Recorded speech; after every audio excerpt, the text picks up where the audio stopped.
الحمدللہ رب العالمین والصلاۃ والسلام علی سید الانبیاء والمرسلین اما بعد فاعوذ باللہ من الشیطان الرجیم بسم اللہ الرحمن الرحیم۔ محترم بزرگوں، دوستوں، نوجوان ساتھیوں، محترم بہنوں، پیارے بچوں، السلام علیکم ورحمۃ اللہ وبرکاتہ۔ آج کی ویڈیو میں محرم الحرام کے فضائل بیان کیے جائیں گے۔ محرم الحرام اسلامی سال یعنی سن ہجری یا سن قمری کا پہلا مہینہ ہے۔ اس ماہ سے اسلامی سن تبدیل ہو جاتا ہے، چنانچہ اس ماہ سے 1442 ہجری شروع ہو گیا ہے اور پچھلے ماہ یعنی ماہ ذی الحجہ پر 1441 ہجری ختم ہو گیا ہے۔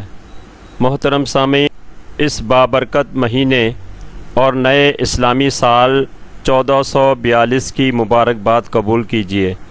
اللہ تعالیٰ عز و جل نئے اسلامی سال کو اسلام اور عالم اسلام کی ترقی کا سال بنائے، آمین۔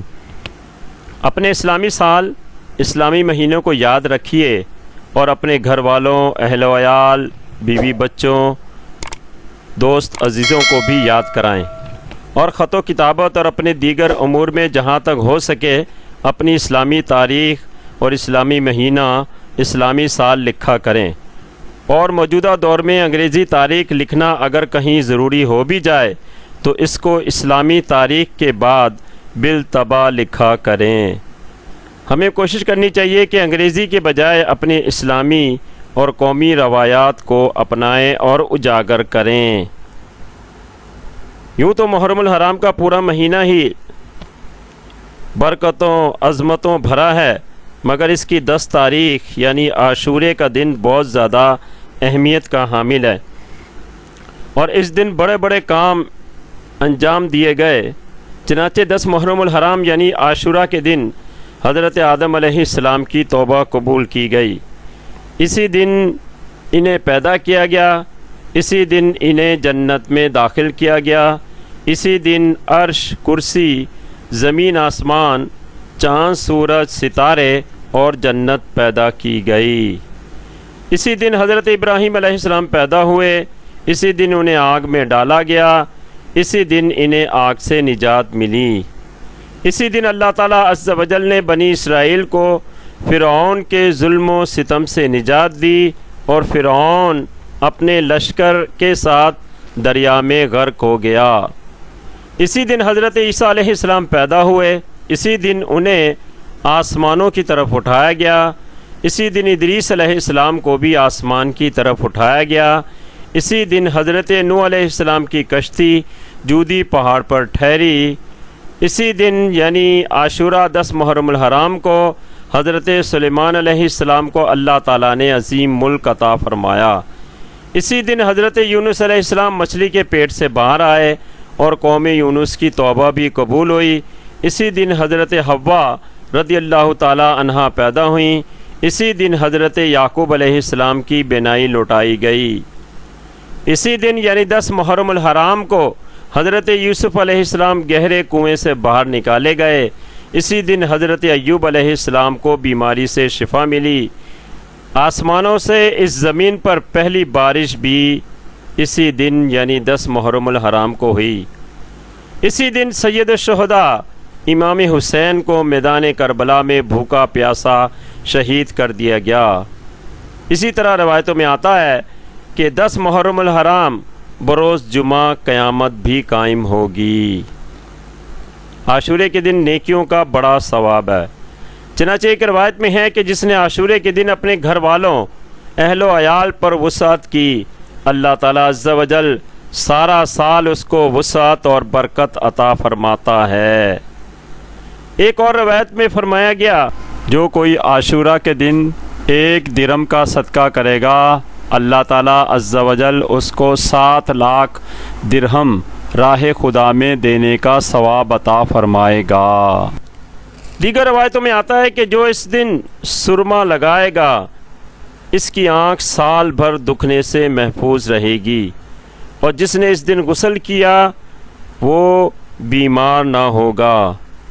اسی دن یعنی عاشورہ کے روزے کی بھی بڑی فضیلت ہے، چنانچہ حضور علیہ السلام مدینے میں تشریف لائے تو آپ نے دیکھا یہود مدینہ عاشورہ کے دن روزے رکھتے ہیں۔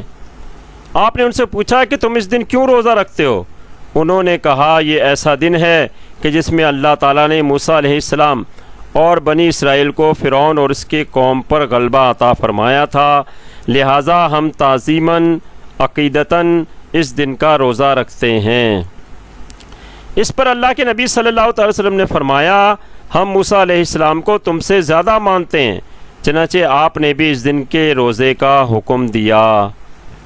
عاشورے کا روزہ دیگر امتوں میں بھی مشہور تھا، یہاں تک کہ یہ بھی کہا گیا ہے کہ رمضان سے پہلے اس دن کا روزہ فرض تھا، پھر منسوخ کر دیا گیا۔ حضرت علیہ السلام نے ہجرت سے پہلے بھی اس دن کا روزہ رکھا تھا۔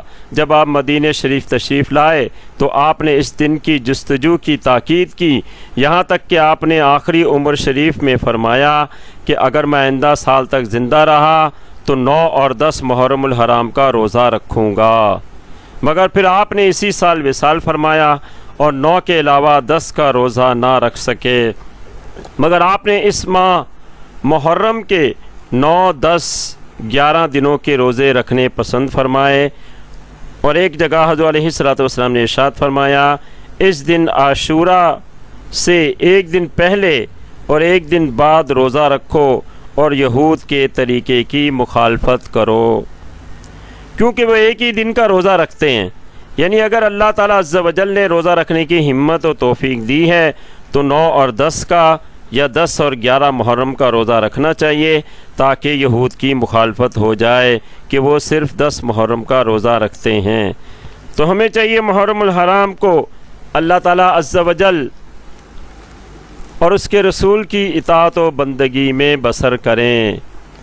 اس ماہ سے در ذیل اولیاء اللہ کا وصال مبارک بھی وابستہ ہے۔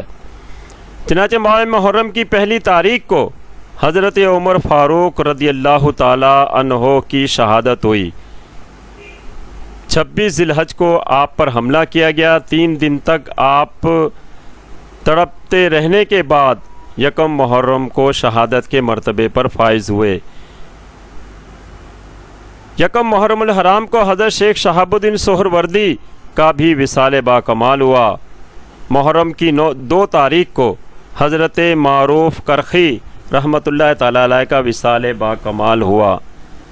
4 محرم الحرام کو حضرت حسن بصری رحمۃ اللہ تعالی علیہ کا وصال با کمال ہوا۔